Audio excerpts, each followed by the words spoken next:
ini ujung input sama outputnya ini berbeda, ukurannya berbeda. Inputnya ini lebih kecil daripada outputnya, jadi inputnya luas menantang pipanya kecil, ya. Outputnya ini lebih besar. Nah, ini biasanya itu biasanya kalau kalian dalam kehidupan sehari-hari itu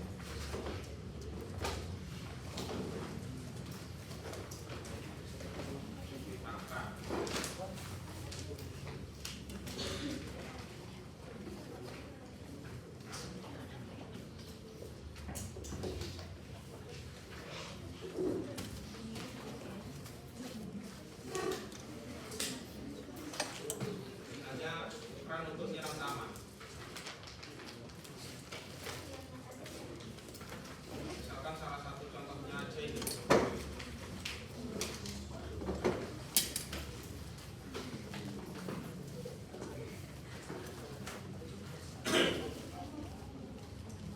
Nah, ini kan masuknya, ya. Masuknya ini pipanya besar. Kemudian dia ke pemecah ini ya. Pemecah aliran, tapi pemecah aliran ini terdiri dari pipa-pipa kecil banyak. Bedanya kalau di gambar sini, ini kecil ke besar, kalau ini besar ke kecil. Ada lagi ya, contohnya itu misalkan ini. Nah,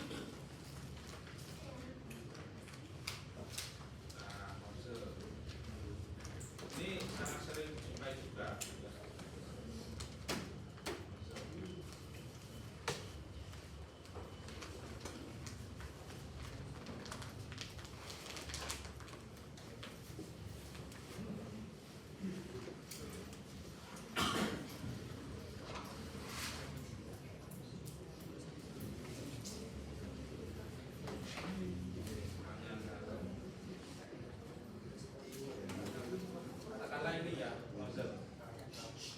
Ini inputnya, ya, kemudian ini adalah outputnya ya. Inputnya agak besar, kemudian outputnya ini ya kecil.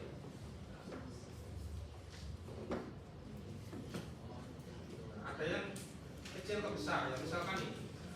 Nah, ini kecil ke besar, sama kayak gambarnya ini. Ini biasanya untuk menyesuaikan dengan ukuran pipa. Biasanya pipa kecil nyambung ke pipa besar ya. Itu banyak pada ini perpipaan. Nah, kalau seperti ini, nah berarti dia di awal dia punya tekanan awal T1. Karena fluidanya bergerak, maka dia punya energi kinetik. Nah, semua fluida yang bergerak dia pasti punya energi kinetik. Kemudian kalau dia ada perbedaan ketinggian, maka dia ada energi potensial. Maka dari itu persamaan Bernoulli itu muncul kayak gini kan? P plus setengah rho P kuadrat. Nah, setengah rho P kuadrat ini kan sebenarnya kalau energi kinetik setengah mp kuadrat. M-nya diganti rho. Biar nanti satuannya kalau dicoret ya dia menjadi satuan tekanan ya. Jadi setengah rho P kuadrat plus rho G G. Ya, ini hasilnya kan rho G ya. G sama aja. Kalau pipanya horizontal, misalkan ya.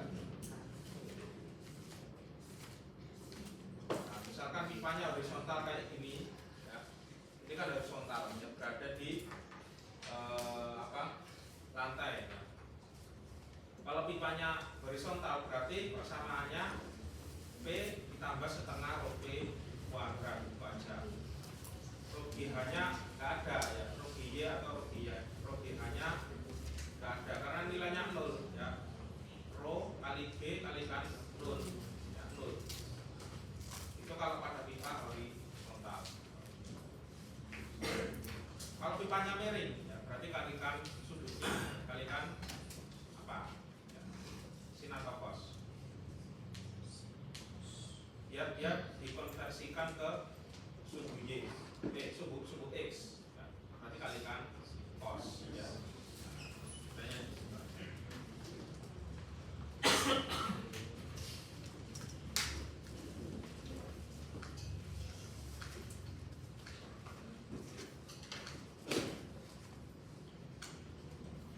Persamaan Bernoulli itu sangat banyak aplikasinya, ya.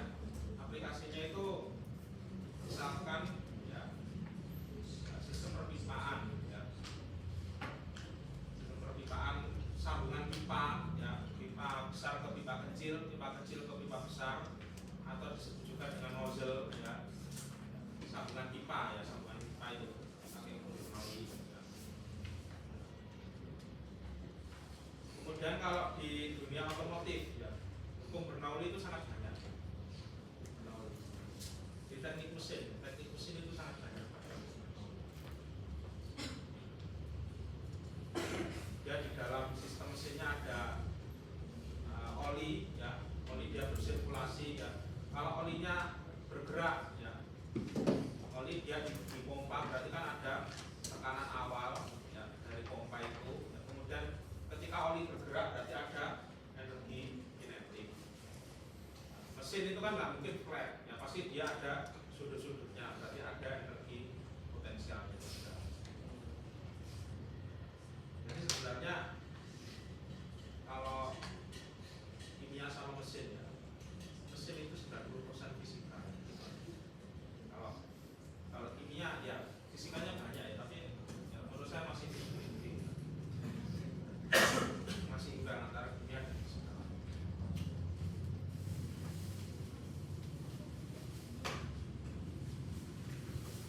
Nah, kita langsung praktek.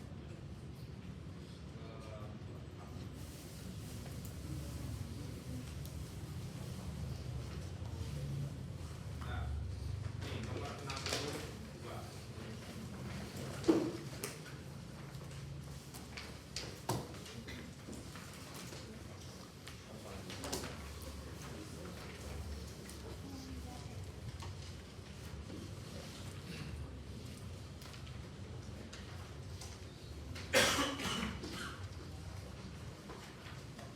Kapetot itu namanya pipa petot. Itu is used to determine, ya, digunakan untuk menentukan kecepatan udara dari suatu pesawat terbang. Jadi pesawat itu punya pengukur kecepatan. Sebenarnya nggak pesawat aja, ya, tapi banyak, ya. Jadi pengukur kecepatan itu banyak. Misalnya pesawat saja, tapi bisa juga, ya, mobil, motor dan sebagainya. It consists of motor, ya. Dia terdiri dari pipa keluaran, ya, with a number small balls B. Ini dia punya lubang, ya, lubang B. Lubang B ini yang mana udara masuk ke dalam pipa. Pipa dihubungkan dengan pipa U, dan bagian lain dari pipa U terhubung dengan lubang A pada alat, di mana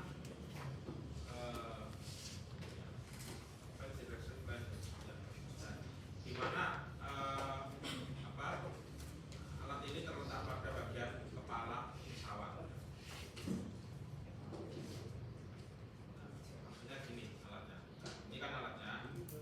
Nah, ini pengukur kecepatan, ya.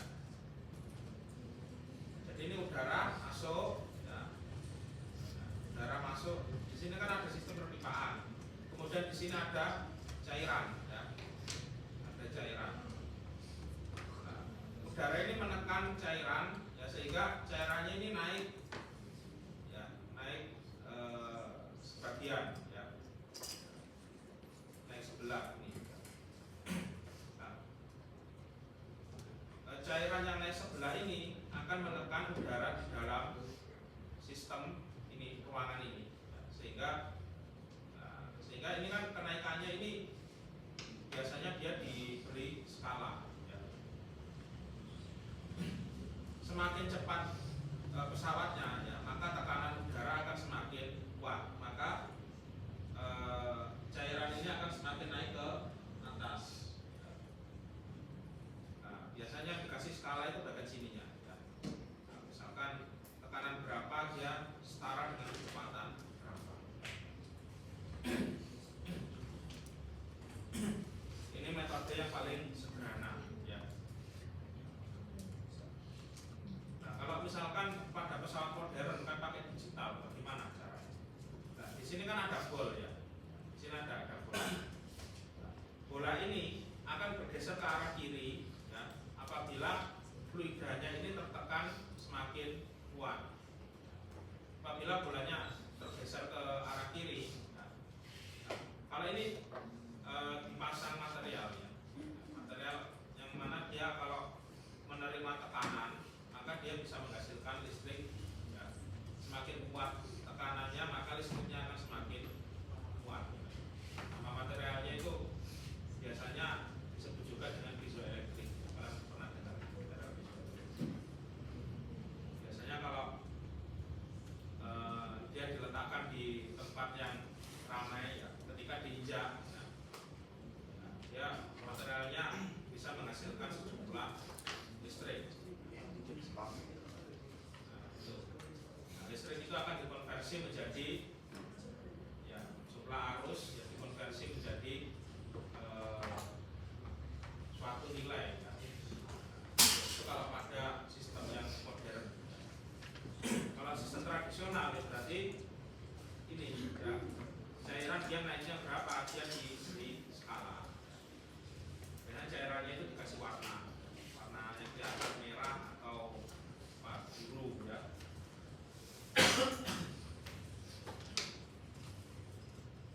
Nah, pertanyaan yang A, ya, buktikan persamaannya, ya, V sama dengan akar 2 rho GH per rho udara. Jadi langsung saya cek.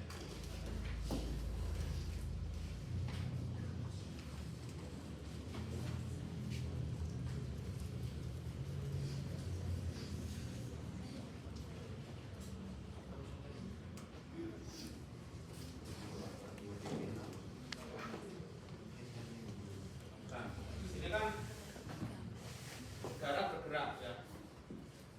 Di mana udara bergerak, di situ ada energi kinetik. Berarti dia setengah rho udara kalikan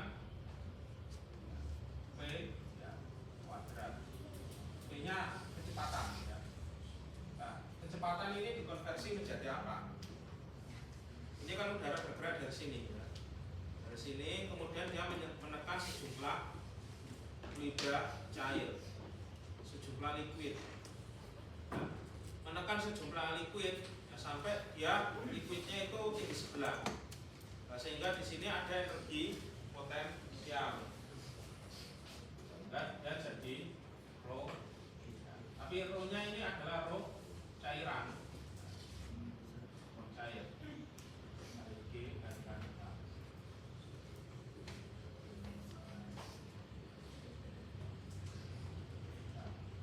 Ini berapa? Ini rho cair.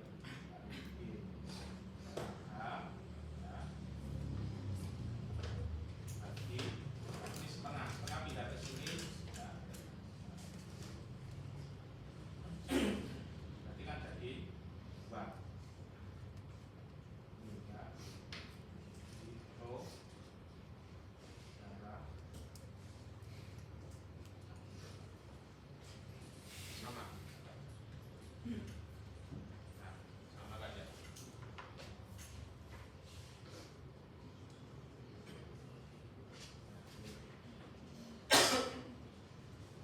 Kalau yang B ini gampang, ya. Yang B ini dikasih nilainya sekian, ya. tinggal masukkan berapakah P-nya. Satuannya disamakan, sentimeter jadikan meter ya. Kemudian masukkan rumus. Asalkan ngitungnya nggak salah ya, jawabannya pasti betulnya.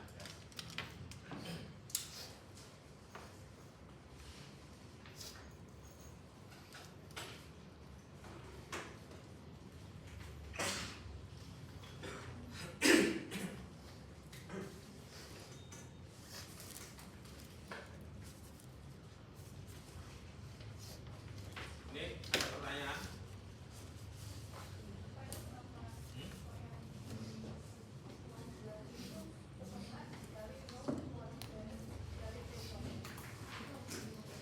Karena ini asal usulnya begini ya. Ini kan pesawat bergerak dengan kecepatan yang sangat tinggi. Nah, kemudian udara masuk ke dalam celah ini, di mana ada udara bergerak, di situ ada energi kinetik. Nah, di sini energi kinetiknya masuk ke sini sampai dia, ini kan aslinya udaranya tingginya nggak segini, aslinya tingginya sama. Nah, ketika energi kinetik itu menabrak ini, menabrak liquid, maka liquid ini akan terdorong, nah, sehingga tingginya sebelah. Ini sebelah. Di mana ada perbedaan ketinggian, di situ ada energi potensial. Energi potensial, tapi di sini bukan energi, ya, karena diminta dalam P tekanan, ya. Berarti sama aja jadi tekanan hidrostatis pH.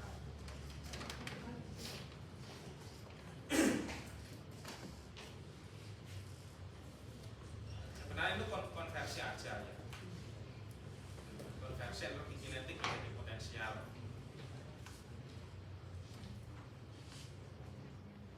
Sampai sini ada yang tanya lagi?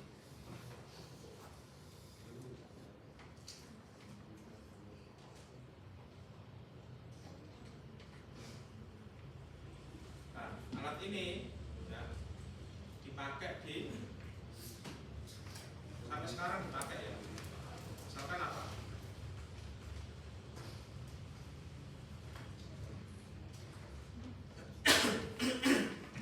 Nah ini kilometer udara. Oh ini sangat banyak ya. Di lab ini sangat banyak.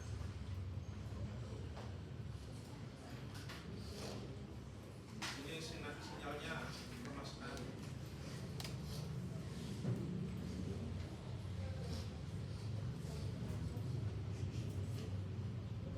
Nah ini ya, kilometer udara.